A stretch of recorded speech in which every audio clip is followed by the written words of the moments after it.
US অফিসিয়ালদের তরফ থেকে বলা হয়েছে যে তারা সব ধরনের সাপোর্ট বাংলাদেশকে দেবে।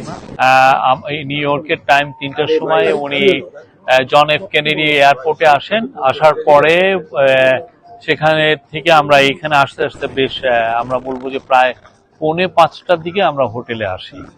এরপরে সাথে সাথেই একটু পরেই ঠিক 5:15 5:20 সময় একটা মিটিং ছিল। আপনি জানেন সের্জিও গোর, ইউএস প্রেসিডেন্ট, ইউএস এর special envoy on south and central Asia, খুবই ইম্পর্টেন্ট, কারণ উনি অ্যাট দ্য সেম টাইম ওনাকে ইউএস এর অ্যাম্বাসাডার টু ইন্ডিয়া ডেজিগনেট করা হয়েছে।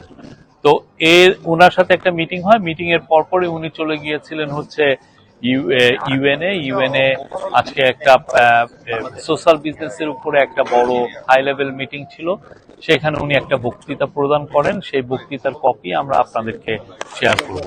তারপরে উনি চলে যান হচ্ছে নিউ ইয়র্কেরই আরেকটা জায়গায়, সেখানে এসডিজি অ্যাওয়ার্ড ওনাকে দেওয়া হয়েছে। এসডিজি অ্যাওয়ার্ড উনি ছাড়াও আরো দুজন পেয়েছেন। উনি পেয়েছেন ফিলিপো গ্র্যান্ডি, যিনি ইউএনএইচসিআর এর গ্লোবাল চিফ, এবং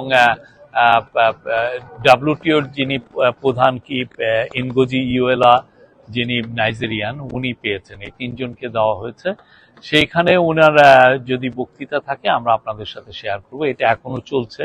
এটা একটা ডিনারের প্রোগ্রামে এই অ্যাওয়ার্ডটা দেওয়া হচ্ছে। এর সাথে যে সের্জিও গোরের সাথে অনেক বিষয়ে আলাপ হয়েছে। বাংলাদেশের সামনে ইলেকশন, উনি বলেছেন যে ইলেকশনের ব্যাপারে দেশ মোটামুটি প্রস্তুত, এবং আমরা একটা free, fair and peaceful election একটা হবে সেই বিষয়ে বলেছেন। এবং ইউএস অফিসিয়ালদের তরফ থেকে বলা হয়েছে যে তারা সব ধরনের সাপোর্ট বাংলাদেশকে দেবে। এছাড়া বাংলাদেশের সার্কের রিভাইভাল নিয়ে কথা হয়েছে। বাংলাদেশের সাথে তার যে ল্যান্ডলং কান্ট্রি নেপাল, ভুটান, এদের সাথে আমাদের আরো সম্পর্ক কিভাবে বাড়ানো যায় সেগুলো নিয়ে কথাবার্তা হয়েছে। আসিয়ানে আমরা মেম্বারশিপ চাচ্ছি, সেটা নিয়ে কথাবার্তা হয়েছে।